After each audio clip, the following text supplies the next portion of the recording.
al doctor Javier Simán, nuestro invitado de lujo esta noche en Voz de Washington Media, y comenzamos por agradecerle pues de su tiempo, de esa disposición de conversar con la diáspora sobre los temas de El Salvador, sobre todo el tema coyuntural, el tema económico, el tema de los inmigrantes que usted me recalcaba hace un ratito, pues que realmente es una de sus preocupaciones personales. Bienvenido, doctor, a Voz de Washington Media, y nuevamente gracias por estar con nosotros. Gracias, Daniel, es un gusto estar aquí en tu programa y te agradezco a ti por la oportunidad para que podamos platicar de cualquier tema que tú querrás. Bueno, muchas gracias. Ya me dio luz verde. Así sí, que después podemos platicar de lo que vos querrás. Y pues aprovechando mi visita a Washington, pues es un gusto compartir con los compatriotas. El tema migratorio es un tema pues, que nos preocupa a todos y no hemos visto mucho esfuerzo de los gobiernos, pero por eso el llamado que yo les hago para que la comunidad sea más unida y se hagan gestiones, y en ese sentido pues nosotros también los podemos apoyar. Bueno, excelente, muchas gracias. Vamos a comenzar por esa parte que desconocemos de Javier Simán. Usted estudió en Estados Unidos, es abogado autorizado en Estados Unidos, pero también ha estudiado economía o administración de empresas, y me estaba compartiendo que usted trabajó en el tema migratorio, ayudando a algunos de los, con algunas agencias o desde alguna firma de abogados, ayudando a los inmigrantes. Si nos puede contar un poco de eso. Gracias, Daniel. Mira, yo saqué administración de empresas en Nueva Orleans y luego entré a la Facultad de Derecho aquí en Estados Unidos. Para entrar a estudiar Derecho, tenés primero que tener una carrera. Entonces yo saqué administración y después entré a la Facultad de Derecho y me gradué como abogado. Por eso que todos me dicen doctor. Pero mucha gente cree que soy doctor médico, pero no, es porque por abogado, porque aquí en Estados Unidos pues es un doctorado en Derecho. Y yo pues trabajé un poco en lo que es Derecho de Inmigración y Derecho Penal en Nueva Orleans. Luego me mudé aquí a Washington a continuar estudiando una maestría en Derecho y seguí trabajando en el tema migratorio, apoyando a los compatriotas, pero también a otros hermanos vecinos nicaragüenses y guatemaltecos. En aquella época era más que todo casos de asilo político los que se tramitaban, ¿verdad? Y otros eran pues la residencia bajo otras opciones que se tenía, ¿verdad? Pero sí, el trabajo migratorio siempre me ha llamado mucho la atención, pero esa ley va cambiando mucho, ¿verdad? Se ha ido modificando mucho. Tú te recordarás la ley NACARA, el Dreamers Act, ahora pues el TPS. En fin, los compatriotas han podido amparar a diferentes instancias. Y claro, por eso es que yo soy optimista con este tema, que se le puede encontrar una solución a los compatriotas que fueron beneficiados con el TPS. Y lo está diciendo como abogado. Mira, yo sí creo de que si El Salvador logró que se renovara 11 veces el TPS, pero en los últimos años no se han hecho ninguna gestión de parte del gobierno, ni del anterior ni de este. Y creemos de que lejos de estarles diciendo a los compatriotas que se regresen a El Salvador, lo que tenemos que hacer es gestionar para que definitivamente tengan una residencia y una ciudadanía. Por ejemplo, los beneficiarios del TPS, ellos han estado pagando impuestos, tienen sus casas seguramente hipotecadas. Muchos de ustedes tienen negocios propios. Sus hijos son americanos. ¿Qué van a hacer? ¿Los van a dejar aquí y se van a regresar a El Salvador? ¿O se los van a llevar a El Salvador y no van a encontrar los muchachos las mismas oportunidades que pudieran tener aquí? Algunos de ellos ni siquiera hablan bien español porque han nacido aquí y se han incorporado muy bien a esta cultura. Entonces, es un derecho que tienen ya de poderse quedar aquí en este país, y creo que tenemos que hacer las gestiones para lograr esa aprobación. Acordate que también con la ley Nácara se aprobó la ciudadanía para muchos otros familias salvadoreñas que calificaron por haber ingresado antes de determinada fecha. Lo mismo se puede gestionar cuando hay voluntad política. ¿Usted ha visto algún esfuerzo concreto en esa dirección? Vamos a decir, no de las administraciones anteriores porque ya no están, ¿verdad? De la actual administración. No, mira, nosotros hemos criticado ese tema porque en el gobierno anterior estuvimos a punto de perder el TPS, ¿te acordás? Y no vimos que se hicieran las gestiones. Y en este gobierno tampoco hemos visto gestiones, pero nos ha preocupado las declaraciones de la nueva embajadora cuando dijo pues de que están listos para recibirlos de regreso. Claro, El Salvador es su país, los salvadoreños pueden regresar cuando quieran, no necesitan del permiso del gobierno salvadoreño, pero no es eso lo que la mayoría de salvadoreños compatriotas quieren aquí en Estados Unidos. Ellos quieren quedarse, quieren la residencia y quieren la ciudadanía, y hay que hacer un esfuerzo conjunto para lograr esa extensión permanente de su residencia y de su ciudadanía. En este caso, la gremial que usted, vamos a decir, representa, aunque, ¿verdad? En esta plática, pues, estamos tal vez no necesariamente en ese carácter, pero la ANEP estaría dispuesta a acompañar esos esfuerzos del gobierno y de la comunidad salvadoreña y organizaciones que velan por los inmigrantes en los Estados Unidos. Claro que sí, Daniel, si lo hicimos en el pasado. Tú te recordarás cuando el embajador de El Salvador era René León. René León hizo muchas gestiones para lograr la ciudadanía para 300,000 familias.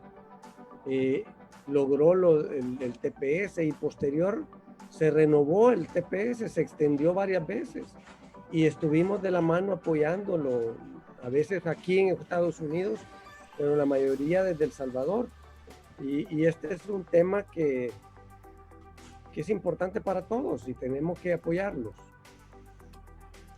Bueno, vamos a dejar el tema de los inmigrantes, de los compatriotas que viven acá o de los que estamos acá por un momento y entrar a esto que es de preocupación para muchos de nosotros. Yo digo los del 3%, que nos preocupamos porque tenemos a un país con una economía bastante lastimada, con una probabilidad de caer en impago, con una baja en la recaudación, con cierres de empresas y con una inestabilidad política y económica. ¿O no coincide usted con esa lectura? Totalmente, solo antes te corrijo, el 3%. En la elección presidencial anterior es la que menos votantes participaron en los últimos 18 años. El presidente Bukele fue electo con el 25% de los votantes del Salvador. Entonces no hay que confundir una encuesta de apoyo con lo que puede ser realmente el porcentaje de la población que apoya. Entonces, lo importante es buscar la unidad de El Salvador, Daniel, y nosotros estamos preocupados porque estamos viendo todo lo contrario, estamos viendo mensajes de división, de odio, estamos viendo cómo desde la presidencia se insulta, se discrimina, se descalifica a todo el que opina diferente, y eso, lejos de buscar la unidad, divide. Y en El Salvador hemos estado divididos mucho tiempo, ya es momento que nos unifiquemos. Si queremos sacar el país adelante, necesitamos trabajar juntos. No importa si vos apoyás a un partido o si vos apoyás a otro. Al final todos somos salvadoreños, Daniel. Entonces, eso de que del 3% y del 97% es tratar de dividirnos, ¿verdad? Y yo estoy en contra de ese discurso porque yo no apoyé a Nuevas Ideas, pero en algunos temas puedo estar de acuerdo con el presidente. ¿Por qué ponerme en un bando o en otro? Si al final todos somos salvadoreños y las elecciones ya pasaron, ¿verdad? Entonces es ridículo seguir hablando de partidos, es ridículo seguir hablando de 3% y 97%. Aquí lo único que importa es que todos somos salvadoreños, no importa dónde estés, somos salvadoreños y todos queremos lo mejor para El Salvador. Sí, pero pareciera que nos están dividiendo. Y el país, Daniel, para contestar tu pregunta, desde antes de la pandemia, el país ya estaba en una situación de desventaja. Nuestra economía ya estaba débil. Y ahora con la pandemia, pues no estamos bien. Y comparado con los países vecinos, estamos peor. Entonces, se vienen decisiones difíciles que tenemos que trabajar juntos todos los salvadoreños. Entonces, el tipo de situaciones que se están dando ahorita en El Salvador, lejos de ayudar, complican más. Cuando tú tenés al director de la Policía Nacional que se rehúsa a ejecutar una orden judicial o una orden de la Fiscalía por puro capricho, ya llegamos a una anarquía. Es decir, cuando al director de la policía no le da la gana ejecutar una orden, entonces ¿quién lo va a hacer? Entonces estamos llegando a un punto de anarquía en el país que no nos va a ayudar, va a complicar más las cosas. Por eso es nuestro llamado permanente al gobierno que bajen el tono, que sean tolerantes, que respeten las diferencias de opinión, porque todos queremos ayudar. Y todos tenemos opiniones, algunas diferentes, pero de esa diferencia de opiniones es donde salen las soluciones mejores. Claro. No, yo le decía cuando hablo del 3% de manera folclórica, ¿verdad? Porque así sí, como... No, yo te entendí perfectamente. No, por eso, pero le voy a dar la otra. Así como a los de oposición nos sitúan como 3%, casualmente a usted, y se lo decía el otro día ya en el convivio, a usted se le achaca de que maneja medios de información, maneja redes sociales, maneja todo un andamiaje de oposición que es formidable. O sea, yo creo que solo una estructura estatal puede tener esa capacidad y lo hemos visto en el Twitter y en otras publicaciones. Entonces, mira, yo creo que la gente ya entendió que el presidente tiene una agenda electoral. El presidente no está pensando en sacar el país adelante, lo único que está pensando es cómo ganar la mayoría de la Asamblea Legislativa. Entonces pareciera que él tiene que pelear con alguien y a mí el presidente pues me achaca que soy responsable de todo. Ojalá, Daniel, yo tuviera la influencia que el presidente dice tener. Porque han dicho que controlo el Congreso, que han dicho que yo controlo todas las revistas, todos los periódicos. En fin, ojalá yo pudiera tener esa influencia que el presidente dice que yo tengo. Pero tener por seguro que si yo la tuviera, la utilizara para beneficio de los salvadoreños. Claro, y a partir de hoy van a decir que tiene influencia voz de Washington Media, pero bueno.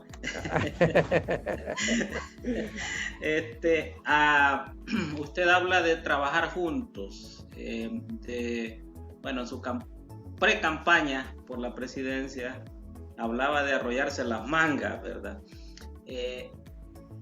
Aparte de eso, de trabajar juntos y de tratar de ver al país como uno solo y no desde la isla partidaria o la isla ideológica, ¿qué medidas concretas usted sugeriría para el caso a la ciudadanía y a la administración actual para que podamos salir adelante de esta situación económica pues, y que se agrava con la pandemia? Mira, Daniel, yo no soy dirigente político, yo soy dirigente empresarial. Sí. Yo tengo 27 años en las gremiales empresariales y desde las gremiales venimos proponiendo soluciones a los problemas del país. O sea que nosotros no somos oposición de nadie, no somos enemigos de nadie. Trabajemos con los gobiernos que salgan electos y nuestro afán es ver cómo ayudamos a sacar el país adelante. Claro, en nuestro rol también somos críticos cuando los gobiernos cometen errores o hacen las cosas mal.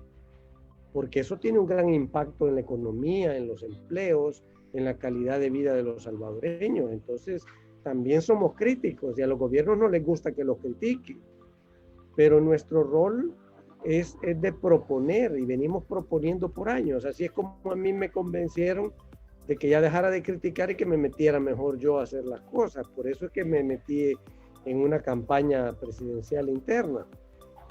Pero eso pues terminó y yo estoy de regreso en la vida empresarial. ANEP es una gremial empresarial que representa todo el sector privado. Tenemos 55 gremiales sectoriales, cada una con su presidente y su directiva y sus asociados. Entonces en ANEP representamos al sector privado. Yo digo, ¿quién es el sector privado? El sector privado somos todos los que no ganamos un sueldo del gobierno, Daniel. Es decir, está el sector privado y está el sector público. Sector privado sos tú, sector privado soy yo, mis colaboradores, mis trabajadores, los profesionales, los trabajadores independientes, todos ellos son sector privado, ¿verdad? Entonces, los emprendedores, los que venden en la calle, la señora que vende pupusas, es sector privado porque ella se gana el sustento con su propio esfuerzo. Ningún gobierno le paga un salario. Entonces nosotros representamos ese sector privado grande y lo que buscamos es que se respete la ley, que se respete la libertad individual y sobre todo porque en un país donde no hay respeto a la ley nunca va a haber prosperidad. Yo te doy el ejemplo de Estados Unidos. ¿Por qué aquí en Estados Unidos ustedes los compatriotas son tan exitosos? Porque aquí hay 3 condiciones básicas. La primera es libertad. Tú tienes libertad de montar un negocio o de trabajar en lo que tú querrás. Segundo, hay democracia y hay instituciones fuertes. Tú, si te violentan tus derechos, acudís a una institución y te resuelven. Esas instituciones están al servicio de la población, no al servicio de los partidos políticos ni de los políticos. Y tercero, hay respeto por la ley. Aquí en Estados Unidos, si vos violas la ley, hay una alta probabilidad que te van a cachar. Y si te cachan, hay una alta probabilidad que te van a meter preso. La gente respeta la ley, ¿verdad? En nuestro país, lastimosamente, la ley del más vivo, el que se pasa el semáforo en rojo, el que hace negocios debajo de la mesa. Entonces, nosotros quisiéramos en nuestro país esas mismas condiciones que ustedes tienen en Estados Unidos para que podamos ser exitosos allá. ¿Por qué tú sos exitoso en Estados Unidos y no lo podés ser en tu propio país? Eso es lo que nosotros velamos. Y por eso cuando vemos gobiernos abusando de sus derechos, de los derechos de los ciudadanos, entonces tenemos que ser críticos, ¿verdad? Porque eso impide que el salvadoreño sea exitoso en su propio país. ¿Usted ha visto casos de acoso a empresas? De hecho, el presidente habla del cierre de una empresa que creo que hacía mascarillas y que aparentemente, según el dicho de él, era pariente suyo. Vemos el caso de Mr. Donuts, cientos de mujeres que se quedan sin empleo por una rencilla quizás personal. Bueno, así se vio, ¿verdad? Puede ser que haya otra cosa de fondo, pero usted como empresario en diferentes rubros allá en El Salvador, ¿ve con alguna preocupación que se agudicen este tipo de situaciones o lo ve normal y cree que en un segundo, tercer año la cosa va a ir ya agarrando alguna estabilidad? No, Daniel, es peligroso lo que está pasando y nosotros ya lo señalamos. Lo que hay es un acoso fiscal orientado a los que opinan diferente. Es decir, una cosa, la normalidad es que el Ministerio de Hacienda busque recaudación fiscal. Eso es normal que el Ministerio de Hacienda audite las empresas para ver que todos estemos pagando los impuestos correctamente. Eso sí es normal. Pero lo que estamos viendo es un acoso fiscal que se convierte en una persecución política, porque está orientada solo a aquellos de nosotros que señalamos alguna crítica al gobierno. Y eso no es correcto. Y el ministro de Hacienda está utilizando todo el aparataje estatal para amedrentar y para perseguir a todo aquel que opina diferente. Hasta lo ha tildado de los jueves evasores. Y entonces están acusando gente que ni siquiera tienen las pruebas. En muchas ocasiones son acusaciones sin ningún fundamento, pero a ellos no les importa que se caigan. A ellos lo único que les interesa es el show, ¿verdad? Desprestigiar a empresarios, darle la impresión a los salvadoreños que ellos están combatiendo el contrabando, la evasión, cuando en realidad lo único que están haciendo es destruyendo el esfuerzo de muchos años de muchos empresarios, y con eso destruyen muchos empleos. ¿Quién va a querer invertir en un país donde no tenés institucionalidad, donde los mismos ministros son malcriados, insultan, te ofenden, te descalifican y te insultan públicamente? Entonces están alejando la inversión con esa actitud. Está bien controlar el pago de impuestos, auditar las empresas, eso en todos los países, y ningún empresario se opone a eso. Pero usar el aparataje estatal para callar a los que opinamos diferente, eso ya es una dictadura, eso es violentar la Constitución. En este caso, los que son acosados son los empresarios nacionales. ¿Cómo queda el inversionista extranjero, las empresas transnacionales? Ellos no pasan por ese tipo por algún tipo también de regulaciones o de presiones encubiertas o evidentes. Como no, Daniel, también. Lo que pasa es que las empresas multinacionales rara vez opinan, no es su país, entonces ellos reservan sus opiniones, pero también los amenazan, ¿verdad? Los amenazan que si no asisten a reuniones a casa presidencial, pues les van a quitar algunos permisos. Entonces, ningún gobierno puede utilizar el aparataje estatal para lograr objetivos políticos, ¿verdad? El gobierno sí puede tener control fiscal, control en aduanas, control que paguemos los impuestos, sí puede auditarnos, pero no puede usarlo como un arma política para callarnos. Entonces, esto ha sido quizás hasta inaudito, ¿verdad? Asumo que aún dentro de los 10 años de gobierno del FMLN, a pesar de ser, vamos a decir así, los opositores naturales, empresarios del partido Arena o de la misma miembros de la ANEP, de la gremial, ¿se vieron en alguna situación parecida o es muy reciente? Siempre se ha dado de que hay abusos de autoridad, pero no al grado que estamos viendo con este gobierno. ¿Usted cree que cuando ya estamos en un momento preelectoral, 28 de febrero se define cuántos diputados van a quedar de cada fracción, si es que van a haber no partidarios, etcétera, pero la conformación nueva de la Asamblea Legislativa pues se define ese 28 de febrero y los días posteriores del conteo?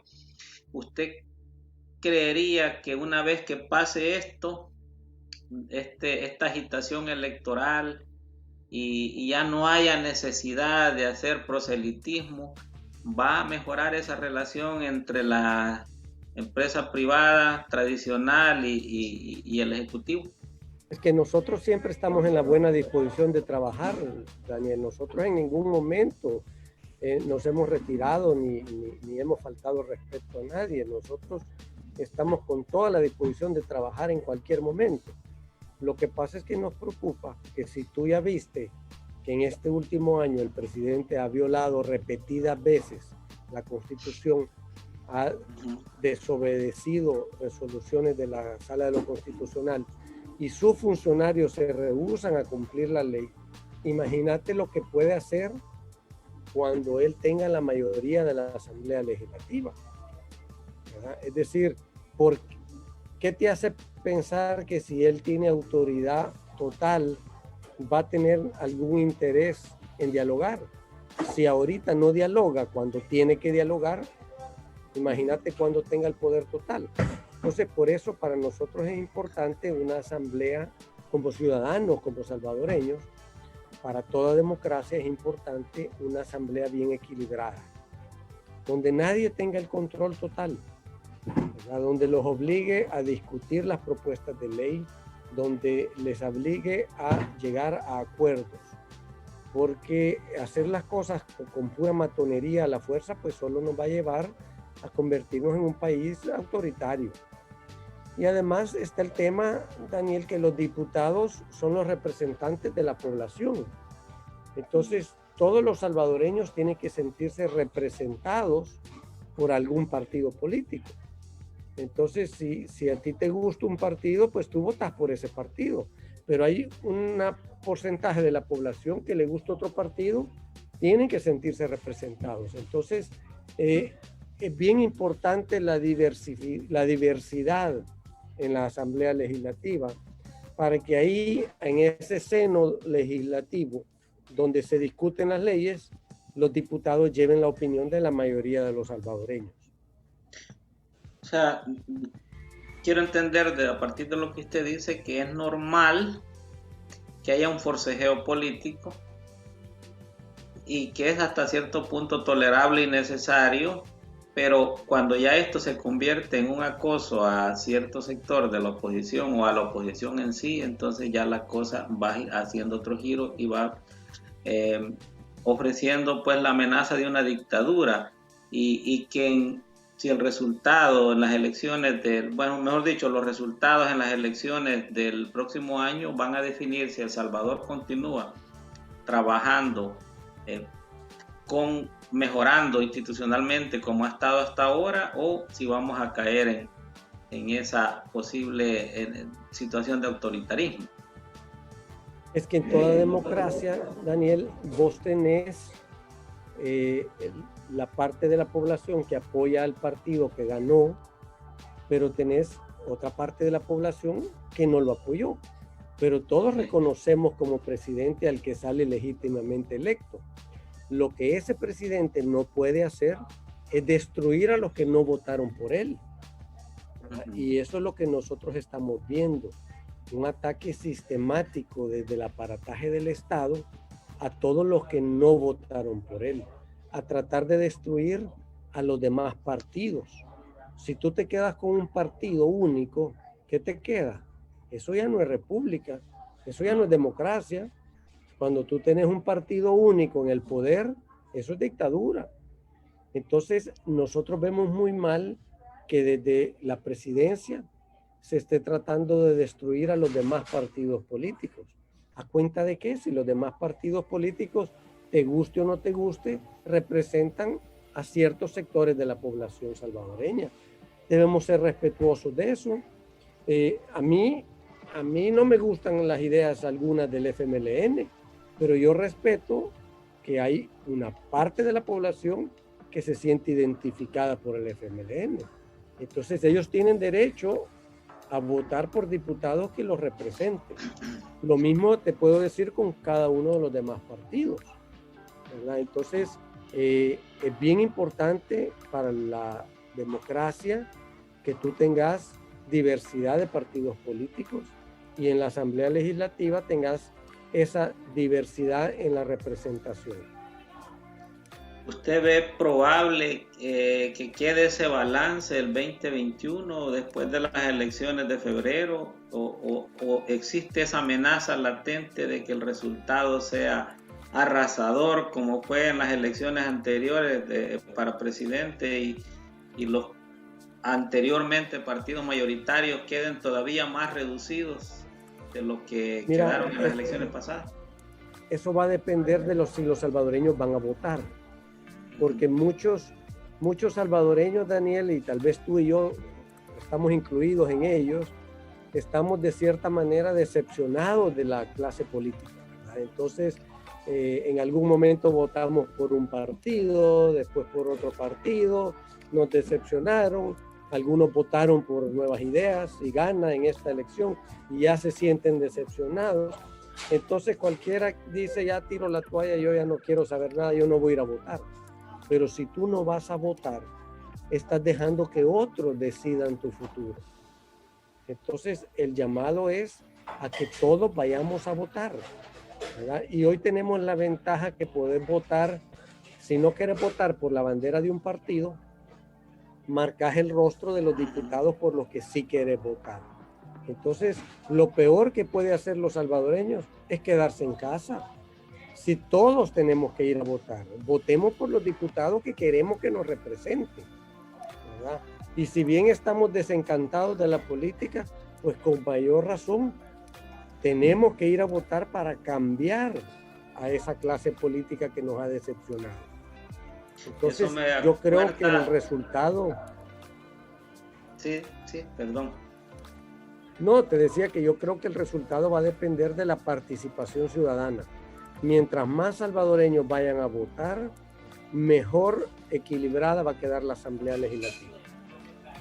Eso me dice dos cosas. Uno, que el abstencionismo fue un factor bastante determinante en las elecciones pasadas. Y dos, correcto. Y dos, me recuerda a cuando usted andaba en precampaña y más o menos ese era el enfoque que hacía, ¿verdad? Como ciudadano, que estoy cansado de cómo la clase política ha manejado la cosa pública o los asuntos del país y ahora pues es el momento de entrar. O sea, ¿hay alguna, no lo quiero poner contra la pared, pero hay alguna probabilidad aún remota de que veamos a Javier Simán el 20? Yo soy dirigente empresarial, no dirigente político. Yo nunca he estado en un cargo público, nunca he estado en una dirigencia en un partido. Entré en un partido en Arena para competir, pero yo estoy de regreso donde vine, dirigente empresarial, estoy al frente del sector privado y creo que el único enfoque ahorita debe ser 2021. El 2021 es un año importante, ¿verdad? Porque ahí se va a decidir el futuro de nuestro país. Hola, ¿me escucha? Sí, Alex. Sí, Daniel. Okay. Sí, Daniel. Ok. Sí, yo le decía, bueno, vamos a darle seguimiento a esto, como decíamos. Él estaba también por preguntarle si usted ve favorable las condiciones después de las elecciones de 2021, es decir, en el sentido de que quede esa asamblea equilibrada, diversa, a la que todos los salvadoreños que amamos la democracia aspiramos, o si ve bien latente la amenaza de que quede el control en uno o dos partidos. No, yo no veo nada definido. Yo creo que los salvadoreños son los que tienen que definir eso. Por eso te decía de que mientras más salvadoreños participen, más equilibrada va a quedar la Asamblea Legislativa. Con una Asamblea Legislativa equilibrada, nuestro país puede salir adelante. Hay un balance de poder que te permite salir adelante como república, como democracia, donde se respeten la separación de los poderes, la independencia de los poderes. Entonces de eso va a depender el 2021 y de ahí puede salir adelante nuestro país. De lo contrario, si dejamos que el gobierno central continúe haciendo lo que quiere y cometiendo errores y hasta cierto punto, y suena feo decirlo, Daniel, pero pareciera que son caprichos, ¿verdad?, que llevan a nuestro país por mal camino. Entonces, al final, los que terminan sufriendo son los salvadoreños que pierden sus empleos, que pierden la oportunidad de prosperar y de vivir mejor, y que después van a terminar buscando emigrar a Estados Unidos y arriesgar todo por alcanzar sus sueños. Si no lo pueden hacer en El Salvador, van a intentar hacerlo en otro lado. Nuestra responsabilidad es que los salvadoreños puedan triunfar en su propio país. Usted desde la gremial, digamos, que usted representa, ¿hay algún plan, hay algún proyecto? Lógicamente no es demasiada la responsabilidad, pero ¿hay algo que estarían dispuestos a hacer con esta cantidad de compatriotas que regresarían al El Salvador para dar algunas oportunidades Mira, de yo empleo? creo que, como siempre hemos dicho, los compatriotas son salvadoreños, es su patria. Ustedes pueden regresar cuando les dé la gana y en El Salvador van a ser siempre bienvenidos. Y estoy seguro que los compatriotas que aquí se han capacitado, que aquí han sido exitosos, van a ir a invertir a El Salvador también y van a generar nuevas oportunidades. Y nosotros estamos en la disposición de apoyarles, orientarlos en ese sentido, porque no todos van a ir a buscar empleo, Daniel, muchos van a ir a invertir, muchos Correcto. tienen la capacidad de ir a montar negocios, ¿verdad? Entonces, claro, también hay otros que quieren jubilarse y regresar a El Salvador, hay otros que quieren, pues, que sus hijos se queden aquí en Estados Unidos, no quieren perder esa oportunidad. Pero de cualquier forma, nosotros como sector privado estamos para apoyarlos, ya sea como emprendedores, como inversionistas, como empresarios o como trabajadores que buscan un empleo. Sí, bueno, hay un montón de comentarios que me gustaría leer algunos de ellos. En razón de antes que me leas uno de ellos, solo déjame darte un dato. Ajá. Toma en cuenta que ahorita hemos perdido 85,000 empleos que ya existían, ¿verdad? Y que hay más de 3,000 empresas que ya cerraron definitivamente y ya no van a abrir. O sea que ahorita tenés un problema de desempleo en El Salvador. Si encima de eso empiezan a deportar más salvadoreños, el problema de desempleo se va a agudizar más en el país. Y esos números de los desempleados que hay ahorita, de los empleos que se han perdido, de los centros de trabajo que se han cerrado, ¿de dónde salen? Del Seguro Social. Acordate que todos los meses las empresas reportan al Seguro Social sus trabajadores porque pagan el aporte de seguridad social. Son los datos actualizados del Seguro Social. Hay 3,000 y pico empresas que ya no están reportando, que ya cerraron. Y hay entre 80 y 85,000 trabajadores que antes estaban con empleo, ahorita están sin empleo. Pero te hablo del sector formal, es decir, los que tenían un empleo formal y permanente. Pero hay más de 2 millones de salvadoreños que están desempleados, subempleados, autoempleados o que tienen empleos eventuales, ¿verdad? Que no tienen un empleo permanente y formal. Entonces a esos 2 millones se le suman los 85,000 que ahora están desempleados, que van a tener que buscar el sustento con su propio esfuerzo día a día, ¿verdad? Entonces la situación económica del país no está muy bien, que digamos. Nosotros antes de la pandemia dijimos, hay que cuidar los empleos. Nos atacaron, nos criticaron que nosotros queríamos matar gente. No, para nosotros la salud y la vida es lo más importante. Pero tú también puedes cuidar los empleos al mismo tiempo. Es como caminar y aplaudir al mismo tiempo. ¿Qué tiene de malo que lo hagas? Entonces, ¿qué pasó? El gobierno no quiso hacerlo. Se empeñó en cerrar completamente la economía y ahora pues estamos sufriendo. Nuestra débil economía, Daniel, es como un carro que tiene la batería mala. Tú sabes que si apagas el carro no te vuelve a arrancar. Todos los salvadoreños que tienen carros saben que si la batería está mala y apagas el motor, no vuelve a arrancar. Eso es lo que le pasa a la economía de El Salvador. Tenemos una economía débil y dijimos, si la apagan va a costar volver a arrancar. No nos hicieron caso. Ahora, después de 4 o 5 meses de estar encerrados, está costando levantar la economía otra vez. Y muchas empresas no lo han logrado y han tenido que cerrar. Sí, difícil se ve la situación. Yo acabo de regresar de El Salvador, como les contaba extra cámara, y veía el sector transporte, por ejemplo, muy golpeado, los diferentes negocios ya sin la misma afluencia de clientes. Lógicamente, si el consumo ha reducido, si hay menos gente fuera, no se me escucha. ¿Cómo no? Perfecto.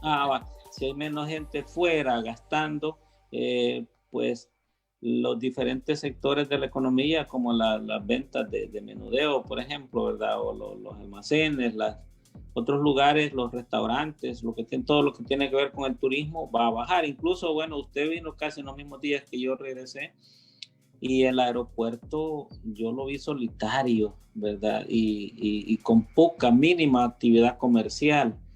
Entonces, levantar esto, yo no sé cuánto tiempo se tomará, pero en las estimaciones suyas como empresario y conocedor de cómo funciona esto de la economía de nuestro país, ¿cuánto tiempo le diría usted que se va a necesitar para volverla a poner siquiera cerca de donde estaba antes de la pandemia? Va a tomar muchos años, Daniel, hemos retrocedido, pero acordate que en El Salvador el problema no solo fue la pandemia. Nosotros tuvimos 3 amenazas. La primera fue la pandemia, la amenaza a la salud. La segunda fue las medidas arbitrarias que tomó el gobierno, que afectaron la economía. Entonces ha habido una amenaza a la economía y a los empleos, ¿verdad?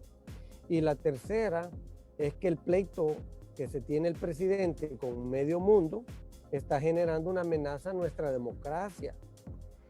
No se respeta el rol independiente de la Asamblea y de la Corte Suprema. Entonces tenés 3 amenazas en una.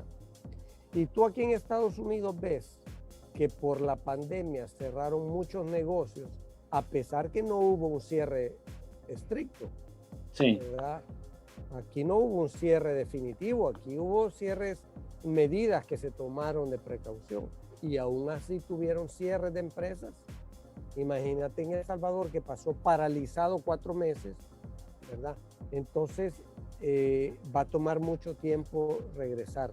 Pero mientras siga el conflicto del presidente con los demás órganos del Estado, no va a prosperar el país.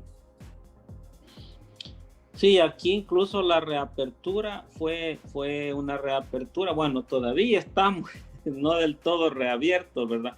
Pero ha sido algo programado, algo evaluado.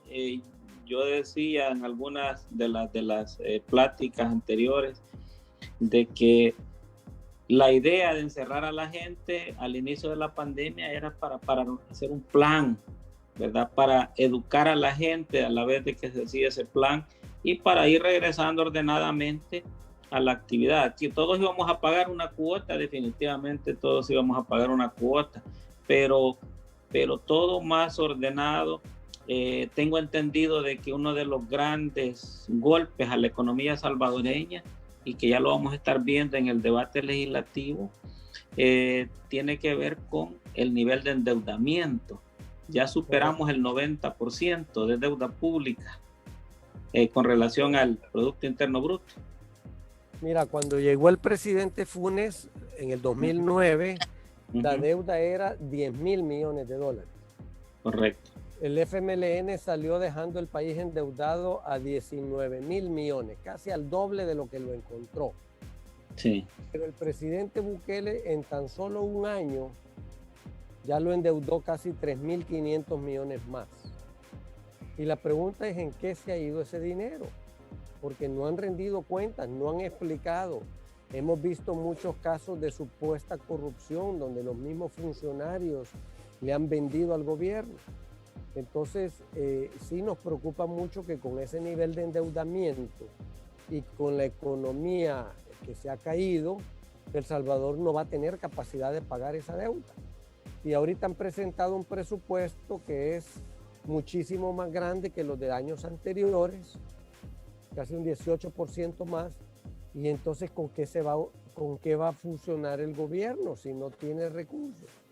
Entonces, sí es preocupante, Daniel, que ya el gobierno topó la tarjeta de crédito y está haciendo un montón de promesas que no sabemos cómo las va a cumplir, ¿verdad? Y al final, pues, toda esa deuda la terminamos pagando todos los salvadoreños y la van a terminar pagando nuestros hijos y los hijos de nuestros hijos, porque están endeudando el país más allá del año 2052. Ya ni vos ni yo vamos a estar para entonces. Pero Ya nuestros no. hijos. Entonces, el gobierno se está gastando hoy lo que nuestros hijos y nuestros nietos van a pagar. Bueno, regresamos, mire, de alguna manera. De alguna manera regresamos.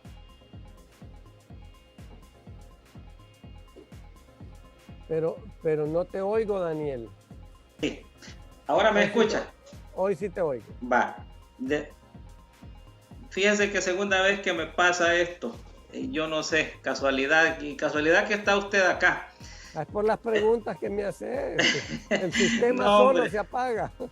El solo se apaga. Bueno, No, aquí gracias estamos a la orden, usted Daniel. por la paciencia, gracias a la audiencia de Voz de Washington Media que también ha estado paciente, atenta, siguiendo esta conversación con usted. Yo quería leer algunas preguntas que han hecho los de la audiencia, si todavía tiene tiempo usted. Sí, con mucho gusto, con mucho gusto. Voy a buscarlas acá porque de hecho tenía un par de videos que le habían mandado. Uno de ellos tenía que ver con algunas de las preguntas que ya le hice, ¿verdad? Pero quisiera compartirle algunas de las cosas algunas de las inquietudes que tienen los de la audiencia de Voz de Washington Media. Vamos a ver. Por ahora, mientras las busco, quería, antes que se nos olvide, recordarle de esa inquietud, de ese llamado que tenía usted con relación a los salvadoreños residentes, sobre todo en los Estados Unidos, y la situación migratoria, para el caso los del TPS y otros grupos. Ahora escuchaba mejor dicho una nota donde habían habido una redada de cientos, no sé cuántos en California, y aparentemente esto no va a parar, pero también El Salvador ha firmado acuerdos migratorios de país seguro, donde no ha habido, parece que ninguna contraprestación. No ha habido ningún beneficio en términos migratorios para nosotros. ¿Qué sabe de esos acuerdos? Mira, no sé, pero lo he visto igual que tú. Uh-huh. Es decir, nos llama la atención que El Salvador se presta para ese tipo de acuerdos, pero no vemos gestión a favor de los que ya están aquí. Entonces, pareciera que la política de Estados Unidos con respecto a nuestro país se enfoca en dos puntos. Primero, control migratorio, y segundo, que El Salvador no se vaya con China. Irónicamente, las medidas que están tomando el gobierno salvadoreño van a afectar tanto el país que esas dos cuestiones van a fallar, Daniel, porque si la economía sigue deteriorándose, va a ser difícil controlar la migración. Si más salvadoreños van a tratar de buscar el sueño americano. Y segundo, con ese nivel de endeudamiento, ¿quién le va a prestar dinero a El Salvador? Va a terminar volteando a ver a China para que China se lo preste. Estados Unidos no va a tener la capacidad de prestarle dinero. Entonces, en mi opinión, la política de Estados Unidos está un poco errónea, porque lo que deberíamos de hacer es que los salvadoreños triunfen en su país para que no tengan necesidad de emigrar a ninguna parte. Entonces el apoyo norteamericano debería estar en ese sentido, en el que El Salvador haya las condiciones óptimas para que todos puedan triunfar. ¿Qué es lo desventajoso de que El Salvador se mueva en sus relaciones comerciales y vamos a decir así financieras más hacia China que con los Estados Unidos? Mira, nuestro principal socio comercial es Estados Unidos.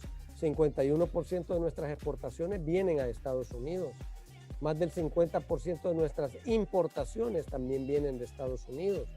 Estados Unidos ha sido nuestro mejor aliado, ha sido nuestro mayor cooperante, y tenés aquí a más de 2 millones de salvadoreños que remiten 5.400 millones de dólares al año.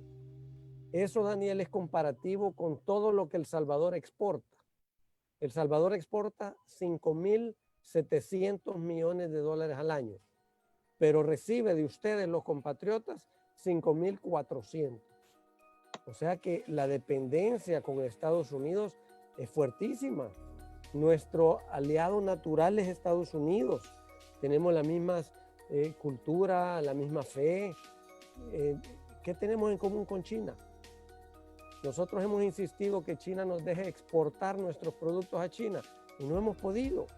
De vez en cuando un poquito de azúcar, ¿verdad? Pero China nos inunda de productos, pero no acepta nuestros productos. Nosotros queremos exportar. Entonces, la relación con China comercial hay que mantenerla, siempre la hemos mantenido. Pero de esa relación comercial a que China sea nuestro aliado principal, no hay ninguna conveniencia. Dice acá el estimado Nilson Cañengues, aquí los de las empresas esenciales no paramos, no producimos el 100%, pero mantuvimos a los empleados para mantener a flote la economía y depende de los empresarios y los empleados hacer concientización para cuidarnos cada uno de nosotros. Totalmente de acuerdo, Daniel. Es decir, los trabajadores y los empresarios no somos enemigos, somos aliados. Nos necesitamos mutuamente. ¿Cuándo has visto un empresario exitoso si no es por la ayuda de sus colaboradores? O sea, uno necesita tener colaboradores bien compensados, bien motivados y bien capacitados. Y en El Salvador también pasó lo mismo, Daniel. En El Salvador hubo empresas que siguieron, a pesar de estar cerradas 4 meses, siguieron pagando el 100% del salario a sus colaboradores. Otras empresas se vieron obligadas a pagar medio salario, otros tuvieron que congelar los contratos y no pagaron salario, pero ya volvieron a reactivar operaciones. Y desafortunadamente otras terminaron cerrando y no pudieron cumplir los compromisos. Pero empresarios y trabajadores somos aliados. Claro, y bueno, no sé si usted vio unos incidentes que han habido últimamente, hablando de esa alianza entre empresarios, trabajadores, y creo que el Estado, pues lógicamente es un ente que debería de arbitrar, ¿verdad? O de coadyuvar en esa alianza. Pero hemos visto recientemente noticias sobre cierre de carreteras porque no se ha pagado el FODES. Algunos dicen que el FODES es un dinero que lo malversan y que lo quieren usar en campaña. Hemos visto el problema con el relleno sanitario. Pareciera de que no es solo la empresa privada la que está siendo golpeada, sino que ahora también las municipalidades. Y la municipalidad. Mira, también hemos visto fotos del presidente cuando era alcalde de San Salvador en una marcha reclamando que no le habían pagado el FODES. Ahora que es presidente, él está haciendo lo mismo que le hicieron a él. Mira, yo sí creo que hay espacio para mejorar la eficiencia de las alcaldías. Creo que hay espacio para regular mejor que no se despilfarren fondos en las alcaldías, pero también en la asamblea y también en casa presidencial, ¿verdad? Hay que empezar dando el ejemplo, pero lo que está en discusión no es si se les debe dar o no se les debe de dar. La ley dice que hay que dárselo. Si queremos cambiar la ley, hay que someterlo a la asamblea, pero mientras esa es la ley, hay que cumplirla. Sí. Tú no puedes tener a un presidente o a un ministro arbitrariamente decir a quién sí, a quién no le va a pagar los salarios, ¿verdad? Esa es una manera de chantaje a los otros órganos del Estado y viola la ley. El ministro está cayendo en actos arbitrarios, ¿verdad? Sobre eso hay ahí una pregunta del estimado señor Cañengues. Dice, ¿qué es lo que pasa con la oposición de la derecha? ¿Por qué se ve que el único que ha estado en contra es el FMLN? ¿Por qué se ve que Arena es un aliado más del actual gobierno? Porque le siguen aprobando todo lo que pide, casi aplaudiendo todos sus caprichos del actual gobierno, aunque vean a dónde está este gobierno, dónde este gobierno está llevando al país. Yo le agregaría, no tenemos fiscal. ¿O sí? Sí tenemos fiscal y lo has visto actuar en algunos casos y tal vez nosotros quisiéramos verlo más firme, ¿verdad? Defendiendo imparcialmente a todos. Yo no puedo hablar por Arena, Daniel, yo no soy representante de Arena, yo no soy político, yo no estoy activo políticamente, yo te puedo hablar por ANEP y por el sector privado. Y nosotros no somos oposición de nadie. Nosotros señalamos y podemos ser críticos. Y somos críticos de toda la clase política. Como ciudadano, lo que yo estoy viendo es que algunos diputados están preocupados que en las redes sociales los critiquen y por eso prefieren callar. Pero esos diputados le están faltando a la confianza de los que le dieron el voto.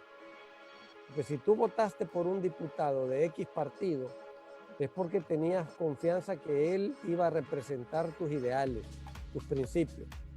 Y cuando no lo ves haciéndolo, pues te decepciona. Peor aún, has visto unos diputados que ya estando electos en la Asamblea Legislativa, empiezan a aprobar cosas contrarias a las que promueve el partido por el que fueron electos. ¿Verdad? Eso es lo que llamamos el transfugismo. Hay unos diputados de Arena que tú ya viste que se plegaron al gobierno. Sí. Y hay otros de otros partidos también. Entonces, coincido con la opinión del señor en este sentido de que nosotros tenemos que exigir a los diputados que defiendan los principios que nos prometieron que iban a defender. Para eso los elegimos. Sí, bueno, hay premios, ¿verdad? Embajadas, si se portan bien. Pues sí, entonces no importa por qué partido te inclinas tú. Si tú votaste por ese partido, tú esperas de que ese partido y sus diputados defiendan los principios por los cuales el partido existe. El momento que el partido deja de defender los principios, ya no te representa. La Sala de lo Constitucional hablaba del fraude al elector. Claro. Te vendieron una idea, votaste por ellos y cuando llegan a la asamblea se pliegan con el gobierno. Sí. Dice Montejo Salazar Yanil, ¿qué consejo nos puede dar don Javier a los emprendedores que no tenemos ningún apoyo por parte del gobierno para poder desarrollarnos y recuperar nuestra estabilidad económica? Mira, es que los empresarios en realidad triunfamos por nuestro propio esfuerzo, Daniel. No podemos esperar que el gobierno nos ayude. Y ahí pues nos tenemos que echar la mano unos a otros, los empresarios, los emprendedores. Y ahí pues desde el sector privado estamos trabajando muy de cerca con emprendedores, capacitándolos, apoyándolos en las gestiones que tienen que hacer. Sí necesitamos que los gobiernos generen un clima de confianza. Imagínate que para montar una fábrica en El Salvador necesitas 263 permisos. ¿Quién va a montar una fábrica? De ahí es donde nosotros apoyamos a los emprendedores, a los inversionistas para agilizar esos trámites. Pero sí no podemos quedarnos de brazos cruzados esperando que el gobierno nos ayude. Tenemos que salir adelante. Los salvadoreños somos bien emprendedores, somos bien laboriosos. Solo pedimos a los políticos que no nos compliquen la vida, ¿verdad? Que no nos pongan más obstáculos, porque cada día es más difícil hacer negocios en El Salvador. Cada día es más difícil que un emprendedor pueda triunfar en El Salvador. Cada día es más difícil que alguien pueda encontrar un empleo en El Salvador. Y eso tenemos que cambiarlo. Eso es un tema de los actores políticos. Bueno, hemos tenido esta dificultad, le pido disculpas, ¿verdad? No, a la orden, gracias, Daniel. Se me perdieron un montón de comentarios y habían algunas preguntas que quería leer. Pues en cualquier momento, Daniel, me invitas otra vez y con gusto te acompañamos. Bueno, sí, antes de retirarme, Daniel, sí le quiero hacer un llamado a todos los compatriotas. Porque yo veo a los compatriotas buscando participar en El Salvador, los veo queriendo hacer partidos nuevos en El Salvador. pero yo no veo que los compatriotas, si no se pueden unir aquí en Estados Unidos, mucho menos se van a unir en El Salvador. Ustedes como comunidad tienen que ser más unidas. Yo he visto que aquí los compatriotas están divididos por sus preferencias partidarias. Es que este es del FMLN, que el otro es de Arena, que el otro es de Nuevas Ideas. No, al final todos somos salvadoreños. Y ustedes deberían de ser una comunidad salvadoreña unida, independientemente de cualquier ideología, somos salvadoreños. Y cuando vos ves la comunidad cubana, por ejemplo, cómo son de unidos y influyentes en el Congreso y tienen representantes cubanos, la comunidad salvadoreña también debería ser más unida. Y no importa por qué partido querés votar o cuál es tu partido preferido, al final lo más importante es que somos salvadoreños. Nos une nuestra patria, nos une nuestra nación y eso debería ser lo único que debería de importar. Entonces yo los motivo a que se unan, a que sean una comunidad unificada, fuerte y muy influyente. Te aseguro que podemos lograr muchas cosas si ustedes estuvieran más unidos. Definitivamente las diferencias entre partidos y entre grupos políticos en El Salvador se reflejan de una manera quizás hasta más aguda acá en el exterior. Los salvadoreños acá en el exterior estamos mucho más divididos quizás que los compatriotas que todavía están en nuestro país, ¿verdad? Y yo creo que el llamado tiene mucha validez en ese sentido. Sí. Y otro punto es que también los liderazgos tienen que sentarse y coordinar esfuerzos conjuntamente, Daniel, porque hay mucho liderazgo aquí en Estados Unidos, pero cada uno jala por su lado, cada uno quiere su propia identidad y su propio protagonismo. Nada quita que se sienten juntos en una mesa y trabajen juntos. No le quitas ni la identidad ni el protagonismo con sentarse en una misma mesa. Mira, en ANEP hay 55 gremiales, cada gremial representa un sector agropecuario, el sector de construcción, el sector industrial. Cada gremial representa un sector de la economía y cada gremial tiene su presidente y su junta directiva. Pero con sentarse juntos en ANEP, yo no les estoy quitando el protagonismo a nadie de ellos. Cada uno de ellos tiene su propia identidad.